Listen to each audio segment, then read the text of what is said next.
नमस्कार। आज हम लेबनान से आ रही कुछ चिंताजनक खबरों पर बात कर रहे हैं। जी। नवंबर 2024 का जो संघर्ष विराम था, उस पर अब गंभीर सवाल उठ रहे हैं। बिल्कुल।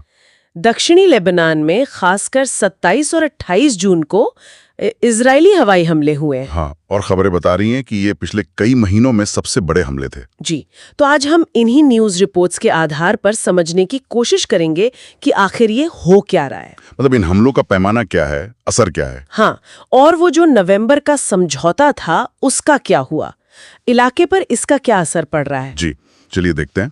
तो 27 जून से शुरू करते हैं। नबातिये इलाका, वहाँ कई जगहों पर हमले हुए। हाँ, पहाड़ी चोटियों पर और कुछ ऐसी जगहों पर जिन्हें आईडीएफ मतलब इजरायली सेना हिजबुल्लाह के ठिकाने बता रही है। अच्छा। और ये हमले भी मतलब 2 चरणों में किए गए। खबरों के मुताबिक बंकर बस्टर बमों का इस्तेमाल हुआ। बंकर बस्टर मतलब जमीन के नीचे के ठिकानों के लिए। जी हाँ, आईडीएफ का कहना है कि वो हिजबुल्लाह के जो अंडरग्राउंड ठिकाने हैं उनको निशाना बना रहे थे और उन्होंने इसे एक नाम दिया, पुनर्वास प्रयास।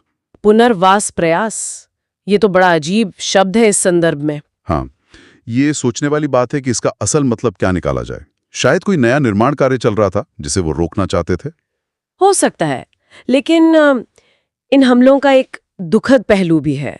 नबातिये शहर में ही एक रिहायशी इमारत पर भी हमला हुआ। जी, ये बहुत गंभीर बात है। उसमें एक महिला की मौत हो गई और खबरों के मुताबिक 21 लोग घायल भी हुए। ये तो सीधा आम नागरिकों पर असर है। बिल्कुल। सैन्य ठिकानों के साथ साथ रिहायशी इलाके में नुकसान होना ये स्थिति की गंभीरता दिखाता है। इन हमलों को सही से समझने के लिए शायद हमें थोड़ा पीछे जाना होगा। वो नवंबर 2024 का संघर्ष विराम। हाँ, वो बहुत जरूरी है। वो समझौता अहम था। उसकी कुछ शर्तें थी। क्या शर्तें थीं, जरा याद दिलाएंगे? मोटी तौर पर यह था कि हिजबुल्लाह अपनी हथियारबंद ढांचे को हटाएगा और लिटानी नदी के दक्षिण में चला जाएगा। लिटानी नदी, जो एक तरह की सीमा रेखा मानी जाती है, वहां। जी हाँ, और बदले में इजराइल को 5 अहम जगहों से अपनी सेना हटानी थी। तो क्या ये हुआ? मतलब क्या समझौता लागू हो पाया ठीक से? देखिए, यहीं पर मामला थोड़ा पेचीदा हो जाता है। अच्छा। लेबनान सरकार का लगातार ये आरोप है कि इजराइल रोजाना समझौते का उल्लंघन कर रहा है। किस तरह का उल्लंघन? जैसे हवाई सीमा का उल्लंघन, और ये भी कि इजरायली सेना अभी भी दक्षिण में कुछ जगहों पर मौजूद है, पूरी तरह हटी नहीं है। और हिजबुल्लाह के बारे में क्या खबरें हैं? क्या उन्होंने अपनी शर्तें पूरी की? हमारे पास जो रिपोर्ट्स हैं उनमें हिजबुल्लाह के पालन पर सीधे तौर पर कुछ नहीं कहा गया है, बस शर्तों का जिक्र है। तो मतलब एक तरफ लेबनान के आरोप है और दूसरी तरफ इजराइल की कार्रवाइयां। जी बिल्कुल, एक तरह से आरोप प्रत्यारोप का माहौल है और जमीनी हकीकत शायद उतनी साफ नहीं है जितनी दिखनी चाहिए। और ये तनाव फिर अगले दिन 28 जून को भी जारी रहा। हाँ, 28 को भी हमले हुए। कुनीन गांव में एक ड्रोन हमला हुआ। उसमें भी कोई हताहत हुआ? हाँ जी, एक व्यक्ति मारा गया।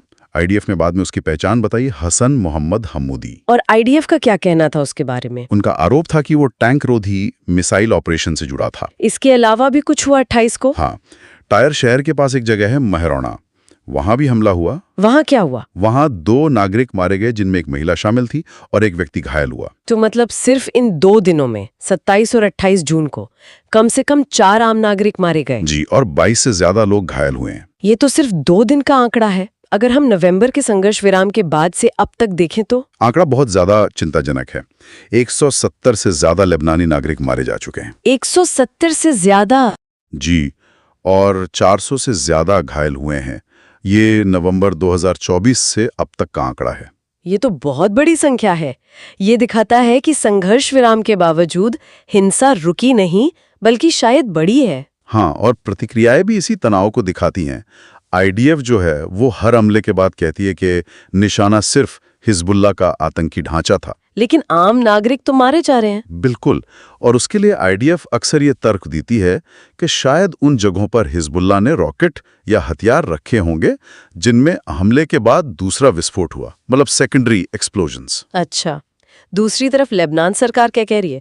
राष्ट्रपति जोसेफ ऑन, प्रधानमंत्री नवाफ सलाम, वो जाहिर तौर पर इन हमलों की कड़ी निंदा कर रहे हैं। हाँ, स्वाभाविक है। उनका कहना है कि ये लेबनान की संप्रभुता का उल्लंघन है और संघर्ष विराम की शर्तों का भी खुला उल्लंघन है।